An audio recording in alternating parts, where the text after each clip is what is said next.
the race is on, and first coming in line is the marigolds, followed by the zinnias. Close behind is the sunflowers.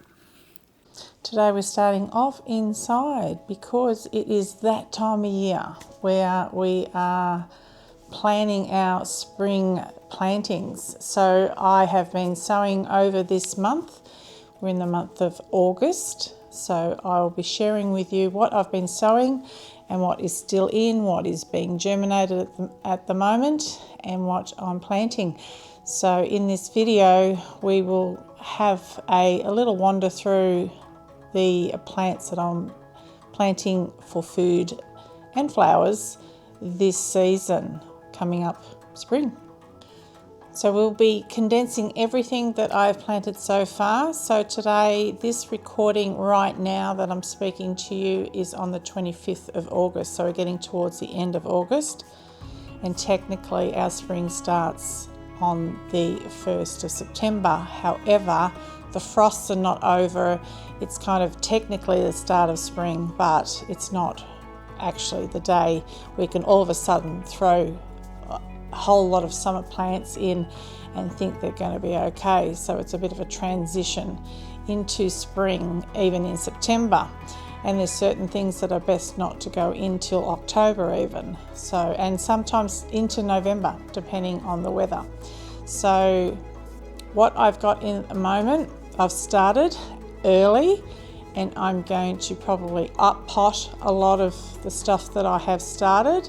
Some will go into the garden as it transitions out of that little seedling stage, and I'll get them planted.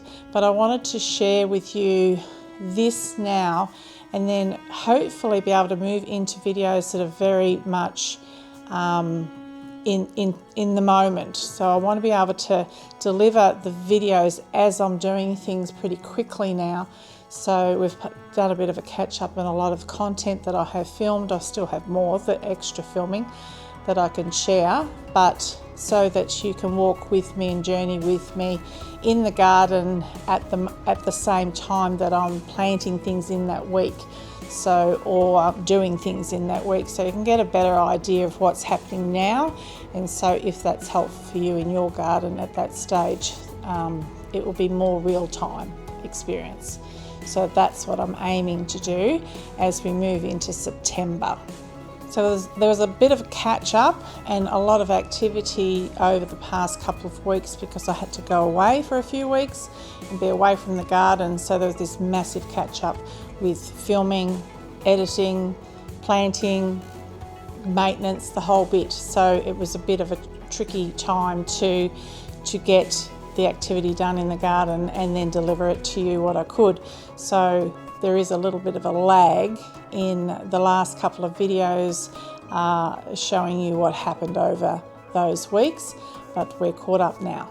So I'm inside here because this is where I start my seedlings. I change around from year to year where inside the house I do this, but I've tested a couple of new products here to see if that makes for better seedlings or not, and I will share about that, the results on that, which were quite positive, and what I have done this time with the seeds, and with some seeds and not others. So depending on what you're planting, their needs can be very different when you're germinating seeds. So I'll share with you what I have done there and why I have done that, and yeah, that could really save you a little bit of pain when sowing, because you know the end result is we want as many plants as we can out of the time we invest for the least cost. So let's do that. So we have been getting below zero nights, some nights. It's starting to warm up during the day. We're getting the sunnier days, but it's still cool. But it's perfect weather for gardening actually, because it's about between say 15 and 20 degrees days we're getting now. This is Celsius, and so it makes for really good gardening weather where you don't get too hot, and you can do a lot of the more labour intensive or the work that kind of gets you sweating. So it's nice weather to be out in the garden.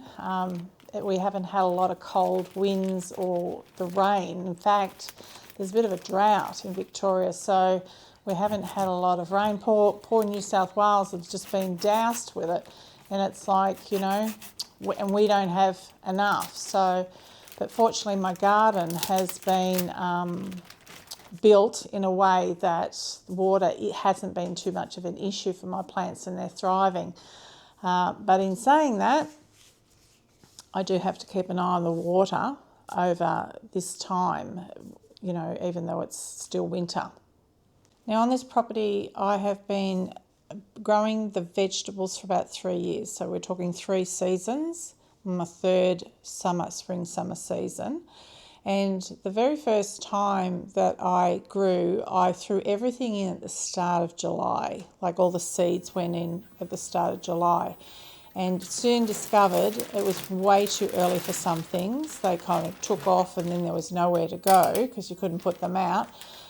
And others just didn't like it, and others didn't respond well once they got transplanted.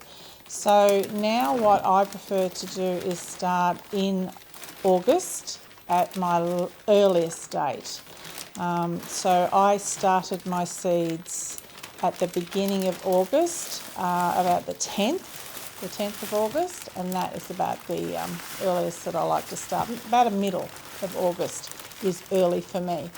And some things like the bigger fruiting vegetables like cucumber and zucchinis in particularly, those sort of vegetables, I find if I put them in the ground directly when the soil has warmed up later, they just take off and they take over the small seedlings that I put in earlier. However, in saying that, I am going to try and plant some earlier, but not as early as I have in the past, earlier and up pot, and then try them in the garden, see how we go. But in general, I find plants like to be in the garden ASAP. They climatise to the soil.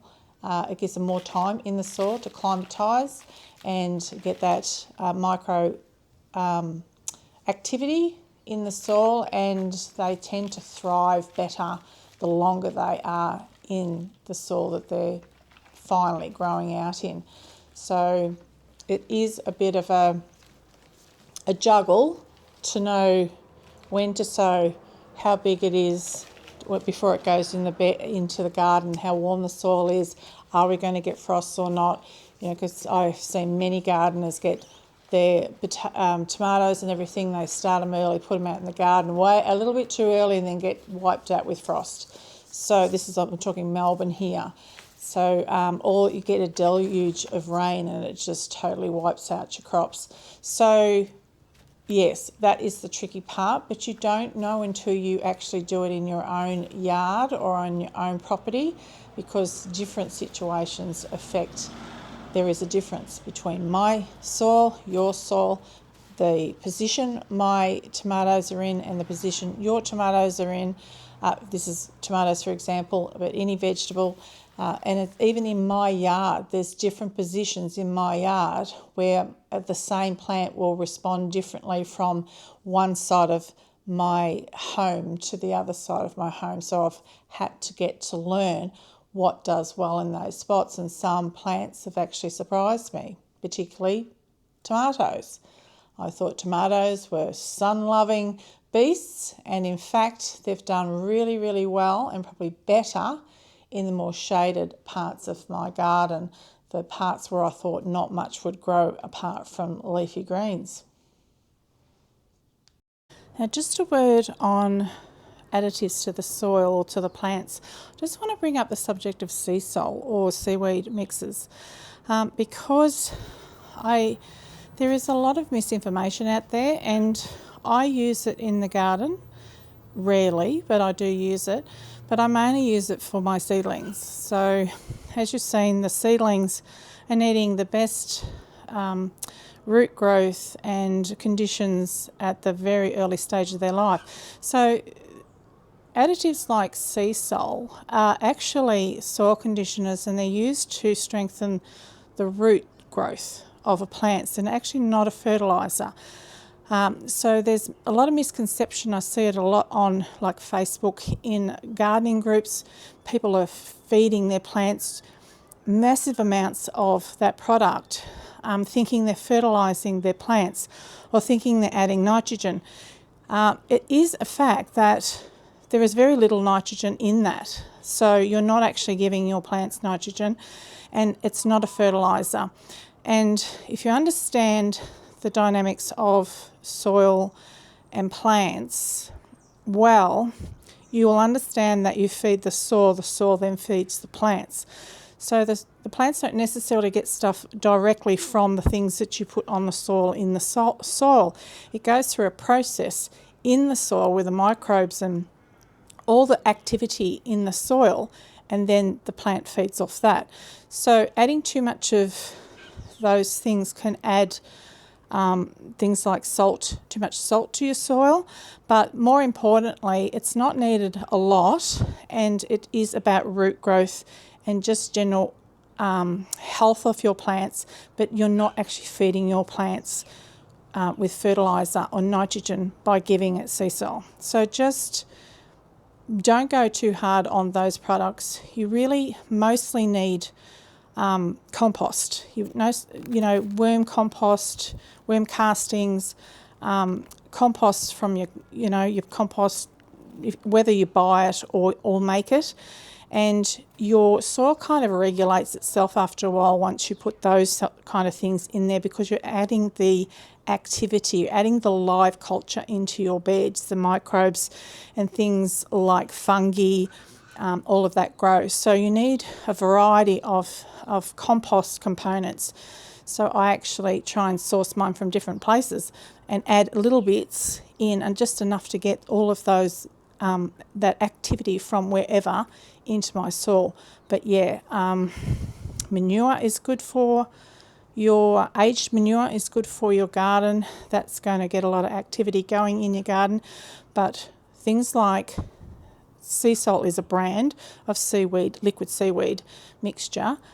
So I do use either that or something similar to that when I'm starting seeds, soaking seeds in very, very small amounts, and getting the seedlings going. But occasionally I'll put it in my garden, but very occasionally. You don't need to be regularly using it in your garden, in my opinion. Just a little bit of, I'll just put that out there, because there is a lot of people just dousing their plants with it, and it's actually not helping your plants. So I'll show you the plants that I've planted.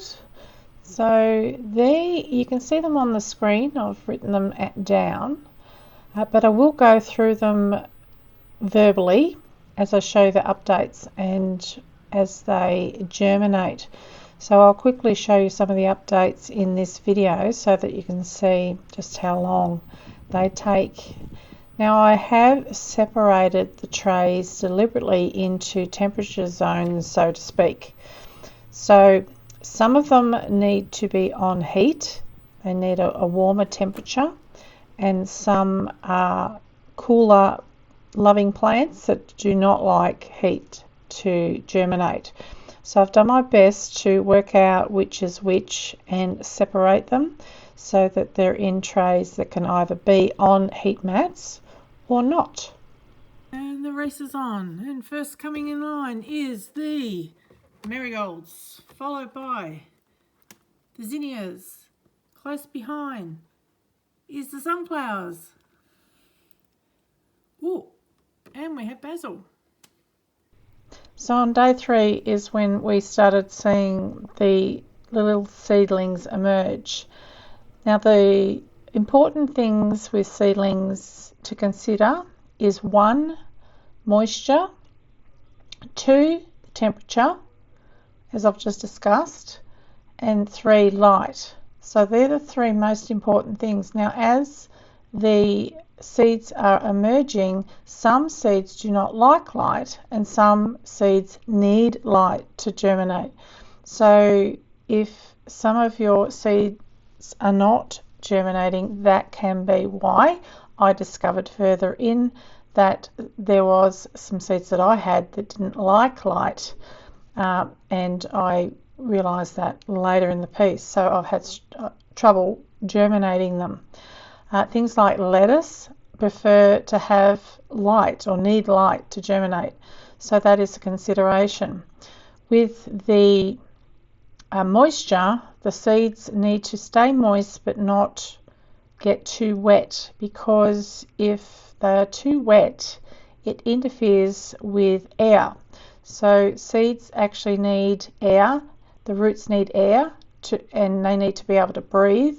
So if you overwater your seedlings, which is easy to do, then that can be an issue, and that's why a lot of people recommend you bottom water, let the water suck up from the bottom rather than watering from above. There's less inclination for them to rot. So that is a trick to get control of. And then the light, once the seeds have germinated, they need adequate light, sunlight, or something that mimics sunlight. I am sowing other things other than seeds also. I bought this organic turmeric from a farmer's market when I was there, and I'm going to sow them, and on one of them I can just see it starting to want to grow. See those little dots there? That is a plant trying to sprout. So it looks like it is a good time to get this in the ground or into a pot. I will plant these just under the soil level, just under it. If not, I might even leave a little bit of it exposed, but not too deep. And these I will actually put on heat as well, keep them in a warm spot just for a while because it's pretty cold. The other things I got, this was from the seed company, so I got a little goodie bag here. I did get some dahlia tubers, but they were tiny, so it is actually a large size flower, so I was very surprised when I got these and they were so small. So I don't know if they're meant to be like that or not. I suspect not, but we'll put them in and see how they go and whether I order dahlias from them again. So there's some seeds there, but these I was very excited to source these. I had read up about these on a UK gardening or homesteading YouTube channel, and they are called potato onions. Now there's nothing written on the description on this bag about the fact that these are perennials. So they will just, you leave them in the ground, you don't have to dig these up, you can leave them in the ground and they multiply. And much like the walking Egyptian onions, one bulb when you put it in will multiply to many. So I've had the walking Egyptian onions multiply up to about 9, I think. So 1 turns into 9. And these are meant to be the same, between 5 and 12 it will multiply out to. So I assume that depends on your soil conditions. But we're going to put some of those in and see. Now I won't put them in all together in one spot. I'm going to put them around the place, and that's what I like to do. Put a few here, there, and see what they end up liking. So I got these beans and more zinnias. I don't know where I'm going to put all these zinnias, but you know, zinnias are like dahlias. They're just so very similar looking, and I just love them. But there was a couple of colours I really wanted because I want to be able to pick them and put them in bunches for myself. So cocoa melon and portulaca, which is edible too. So that's for the front bed where it's dry and a little bit less water attentive. So a broccoli, and I picked up those purple carrots. So you can sow carrots all year round. So there's some more things that will be going in, not necessarily this month, but I will start planting the onions at least very soon, this month. So looking at the dahlias, the one's a bit shriveled there and the others are very tiny. And so I've only got one other variety of dahlia bulbs, and it's much bigger than that. So anyone? Now these seeds were unusual types that have been recommended, and I grabbed those as well. So I'm looking forward to planting those. So we're day 11 and I just turned these lights on today. So it's a bit hard to see them in the daylight. So I had the curtain open for light for the seeds, but we have had overcast days. So I turned these on later than I should have because these seeds have been up for a while. But the first tray, it's a bit tricky to take the lid off when the seeds are just draining off the water here. Just got to be careful because it's... So last night just down here, I replaced one of the cell trays from the sunflowers with a strawberry that I bought from the supermarket that was huge. So I've just thrown a bit of the skin with the seeds in there. It's got water on it now because I just stripped that, but I've put that in there. You can see the sunflowers are going for the sky. They've actually reached the top of this plastic top. So I have to be careful now, and I have had it kind of propped up a bit. But out of this, we've got just about everything. In the middle here has germinated. So right at the end, we've got one basil cell developed here, but the rest still waiting. The marigolds were the first to come up. They are mostly up or all up. My tomatoes in the middle there, the 3 varieties are booming, and the zinnias are being quite slack. But we've got one of each variety up and away, and I can see by the soil they're trying to push through now, so they won't be far behind. But that's the first one. Let me get that back on. And I might even use these tops just loosely over the bigger trays later. I am thinking about moving these outside soon. I've got something that I can put them in now. I've just got to get some help moving it, and I'll show you that at a later time. In the second tray, I'll just turn these lights off. In the second tray, you can see, even though I've planted similar in this, but there's some things that are different, and those different things have not come up yet. So the artichokes I'm still waiting on, eggplant, the black beauty tomatoes, and looking at that, they may not be viable considering the other tomatoes are up. The eggplant is just coming through. We've got one little seedling there. That tomato there, the Costolotto Florentino, they're mostly up. There's one cell tray missing seeds. The red capsicum, the middle cell, there's one breaking through. The rest not showing anything yet. The Tamarillo that I saved the seeds from, I can't see any growth as yet. And right on the end, the beefsteak tomatoes are pretty much up. So that's that one. Now they were both heated trays. These seedlings are not heated. These are varieties that prefer a lower temperature, and so I don't have these on heat. Now we've got the miner's lettuce. They're very fine and tiny to look at, but you can see they're there. They're pretty much up.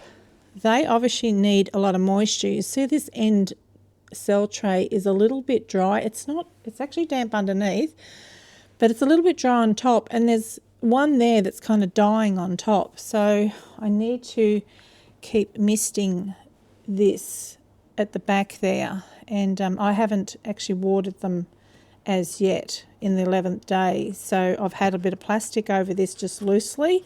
It's kept it moist, and you've got to watch it doesn't get too wet too, because your little seedlings can rot.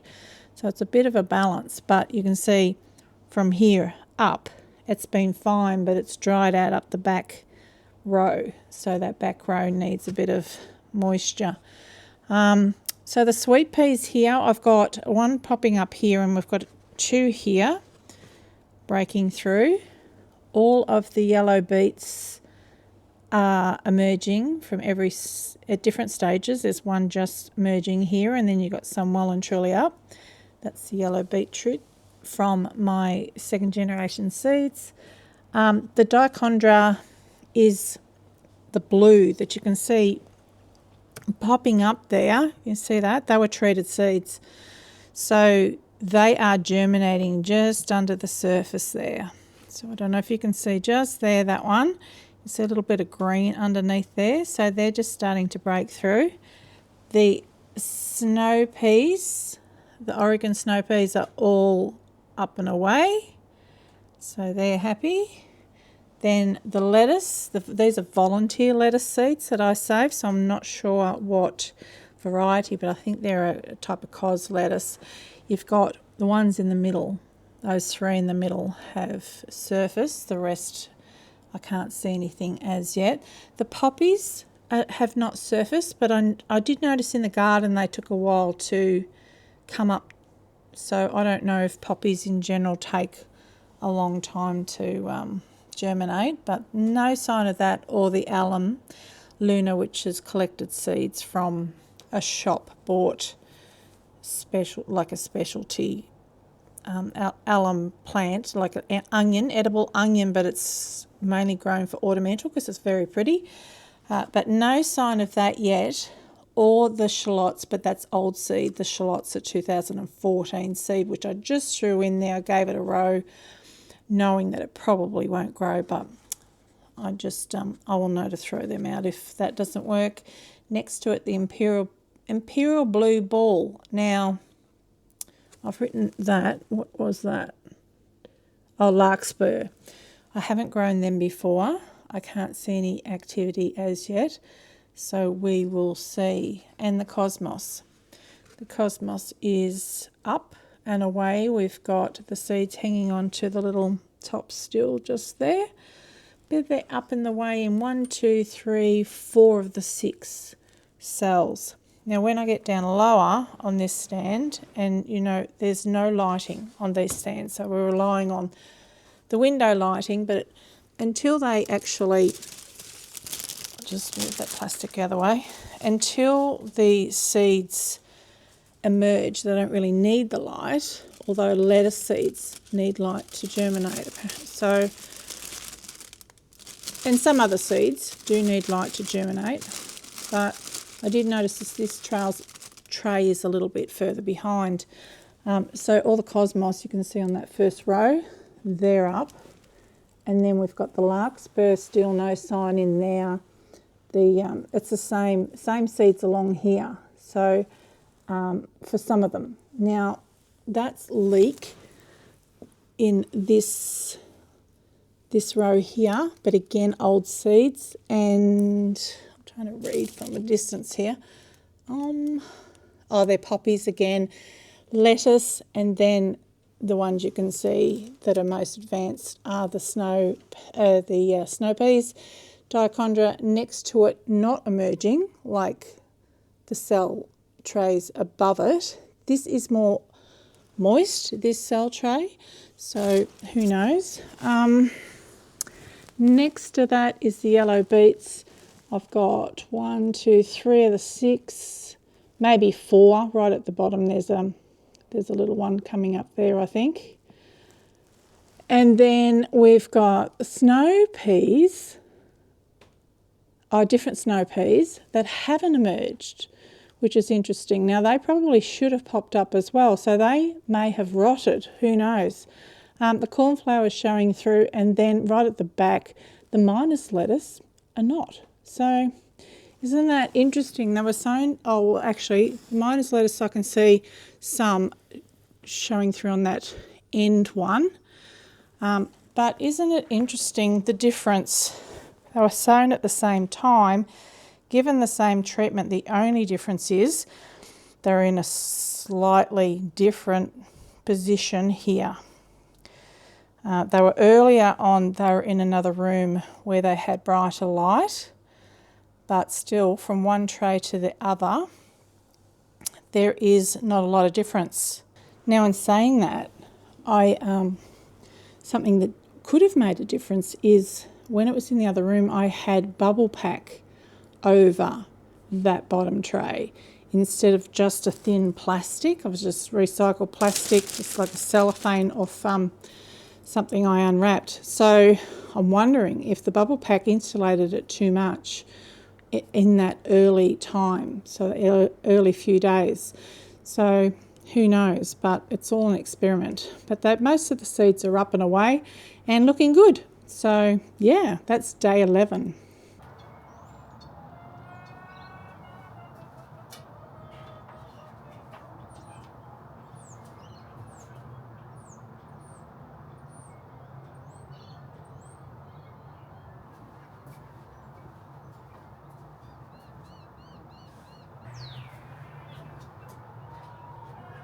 So over here on this table, I have got one of the trays I've brought out here, and I've started to leave it out overnight.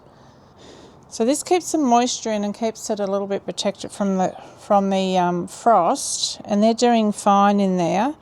So this tray is very similar to here. Now this is starting to dry out a little. So what I'm going to do is I'm going to swap this over, and I've had this out here.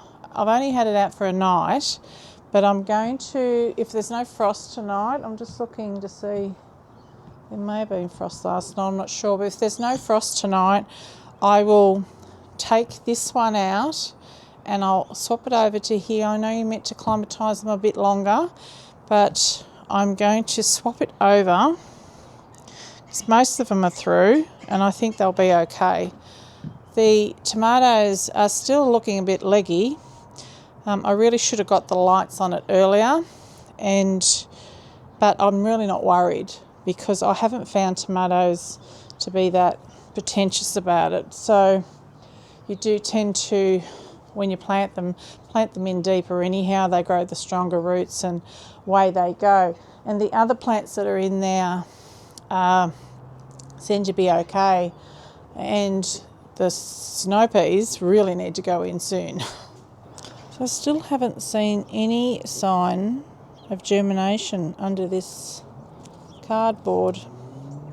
So I have been spraying it, trying to keep it moist, but I'm not holding my breath for the larkspurs or for the old seeds. The old seeds are not coming up. The lettuce here is not looking great either. So some of the seedlings are coming up late, but they're still coming up, so there's still time. But yeah, you can see that in the larger trays you've got the challenge of the different rates, but some of them I'm still waiting for their true leaves to come through, and once they do, then I look at moving them on if I need to. So a lot of these seeds are new to me, so I don't even know what some of them are meant to look like or what's good or bad. So it is, again, a matter of trial and error to see what happens. Like the cosmos I haven't grown before. There's quite a few in there that I haven't grown before. And some I know that in the garden they can look like that before they thicken up. So I'm not particularly worried. And we'll see how we go. They're growing. That's the main thing. They're alive. They're growing. They're green. They're not yellow. They're looking fine. So in Melbourne, it is a little bit tricky to time your seedlings correctly because you see the information out there, and my recommendation is to try early sowing and then gradually stagger the sowing throughout the earlier months into the later months and see what works, because what's going to make a difference is your garden, the way your plants are positioned, and where you put those seeds, when you put them out, and when you sow them. So, and how you sow them, whether you're doing it directly or indoors, on heat, off heat, and different seeds need different conditions. So some seeds will not like being on a heat mat, and will in fact not grow, and others will not grow without a heat mat. So it's important firstly to understand or know the temperature range that the seeds like to germinate.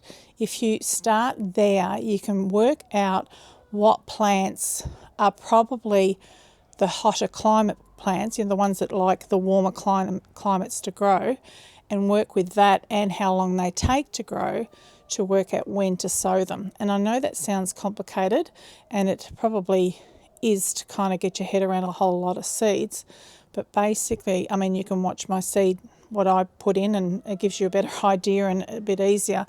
But basically, I sow seeds in cell trays indoors early, not as early as some people do, but what I consider to be early enough, and so that I'm going to miss the frosts and not have too much management before I put them in, but hopefully early enough that I have plenty growing when I need it to be. So with the seeds, I group them in what needs to be on a heat mat and what doesn't need to be on a heat mat, or prefers not to be on a heat mat, because you don't want, I mean, you can't, once you put them in groups in cell trays that are grouped up, you're stuck with that grouping. And there can be situations like probably what I've got now, where I've put sunflower seeds in with other seeds, and sunflowers grow so quickly. So you end up having some seedlings trying to reach the top of your cover, if you've got a cover on your seeds to keep the moisture in, and then having to lift the cover or move the cover around to adjust. Now, I've grown sunflowers on the very edge of mine, knowing that could happen, and it has, so I can move the cover back. But you know, if it's in the middle, then you've got to lift it up, then you're compromising the moisture to other seeds. So yeah, there's that to consider as well. But it doesn't need to be too difficult. The idea is to just try a few and see what grows, or but just to understand really the temperature that they need. If you understand the temperature, that's the best starting place. But in a lot of cases, we can have plants that just defy all of the rules anyhow and grow in situations where they are not meant to anyhow. So plants, I find, are pretty resilient and pretty forgiving. So some are not, some are really snobby and will turn their toes up at the slightest insult, but others will just power on no matter what. So one of those examples is the tomatoes in my garden. I'm in Melbourne. They should have burnt off with frost months ago, and I've still got baby tomato plants in my garden that are thriving, that are going to make it through, I think, the winter, or what's left of our winter, and are going to be way advanced for those warmer months. Now, in saying that, they are volunteers, so they've climatised to my soil, and they are growing where they choose to grow, and where is obviously best for those seeds to pop up. So that is an advantage over maybe seeds that I've bought that I'm starting for the first time. So don't be discouraged too if you have kind of lackluster plants the first year with some things. Try and collect the seeds if you can collect the seeds. You know, some things cannot be collected, but some things can. So collect them and plant them the next year. You might find that plant does 10 times better than the previous time. Also, if you're growing your soil, the first year, as opposed to the second and the third and so on, is actually going to improve, and your plants will respond accordingly. So in my first year of growing zucchini, I planted the yellow zucchini, and I planted it in the first year bed. Well, it was a no-dig situation, but it hadn't quite kicked in. Like, it was very early planting. It was a very new bed, and they grew. I didn't get a lot of fruit. They grew, but they were the small, and I tasted them. I thought, oh, they're not really worth growing. And I had a few seeds left, and I thought I'll just give it a go the next year. So they weren't second generation seeds. They were from the same packet, so a year older seeds. I put them in, and the soil was so much better the next year round, they grew huge and they massive, and they grew beautiful fruit.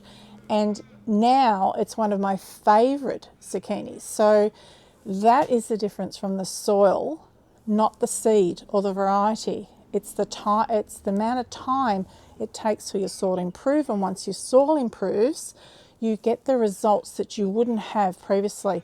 So a lot of people set up vegetable gardens. They bring all the stuff in and they set them all up, and they have some disappointing results. But don't be disheartened if you are looking after and growing and focusing on your soil, building your soil. That is your first year. That is your first season. Things will improve if you do that, and improve dramatically, I promise you. That's another one that's popped up.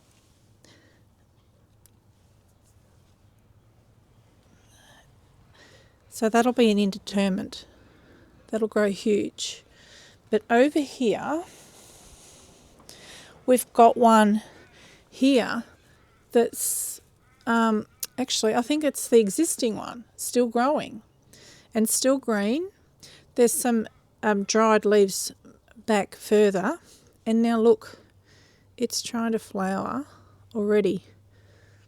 So I think there's a really, really green one up here. So under here, it's got a bit of shade from trees above, so the frost hasn't been able to get to it as much. And this is just pumping.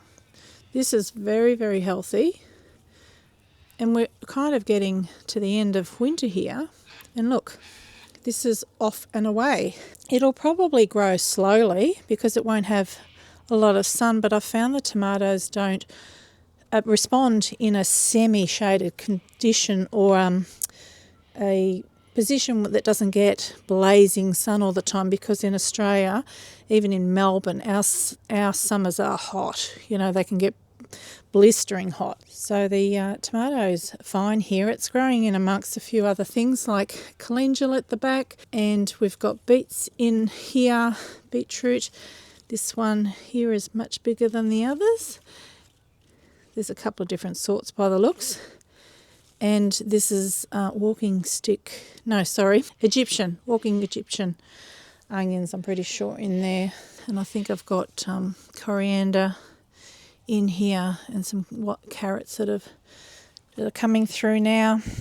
But yeah, that's the tomato. I hope that's given you a bit of an idea, seeing what I am planting at the moment. I still have a whole lot of other seeds that I could be planting and maybe planting. I go through them regularly and see what I can put in there, and I try to, apart from the mass planting or sowing time, I do try to put a few seeds in here and there at any moment that I can, in between times of the major sowing times, so that I've got new plants started all the time, gaps filled, and something growing.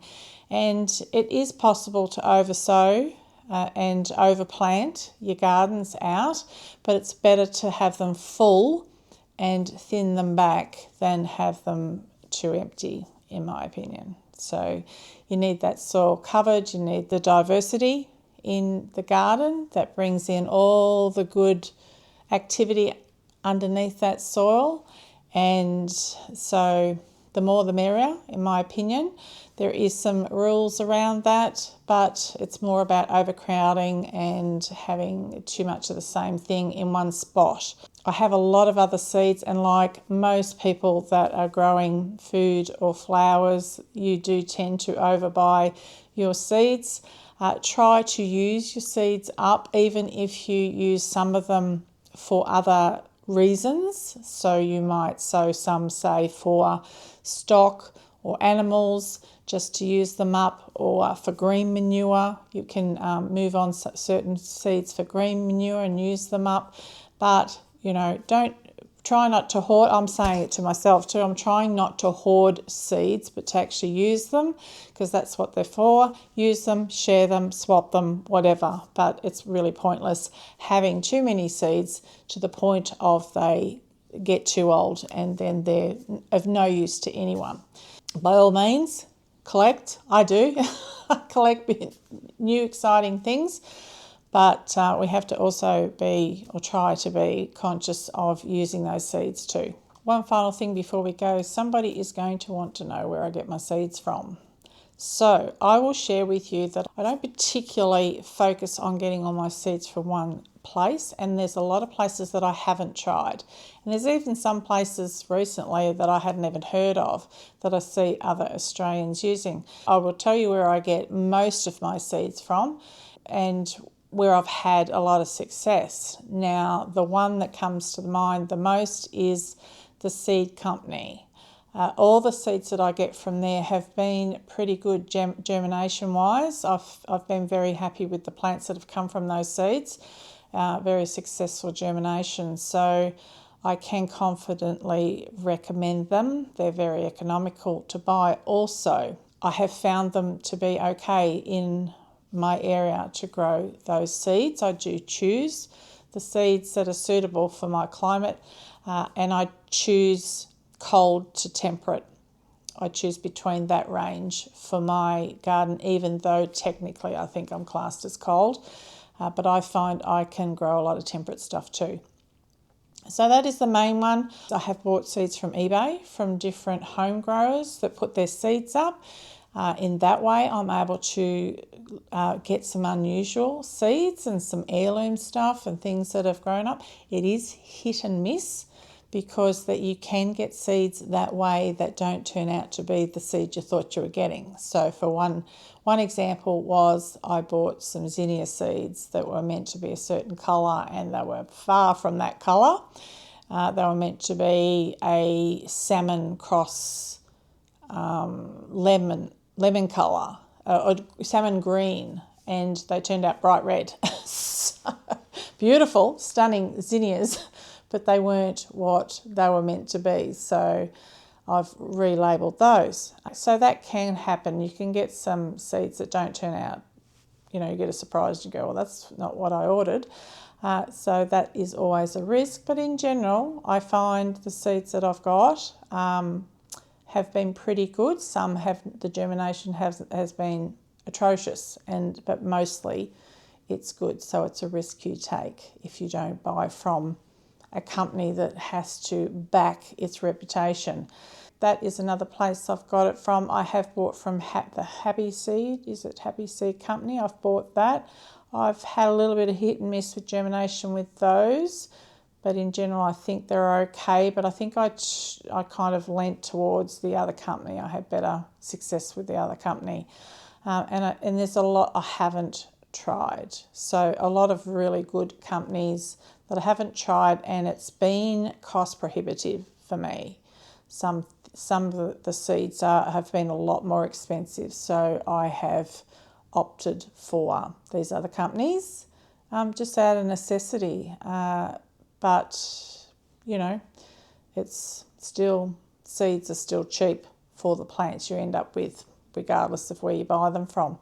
They're the ones that come to mind. There'll be others in there that I can't think of, so that will answer that question. But please don't let it avoid talking to me and asking me questions, because your engagement is very important for this channel, and it's very, very difficult to get the videos out now, and it's very difficult on my channel this year. It's been difficult, so I really appreciate those who stop in and have connected with me in a way I even recognise their names now. And those who, press a button to give me that bit of energy back. I really appreciate you. So I would love to hear from more of you and to see who's behind that screen and say hello. All right, bye for now.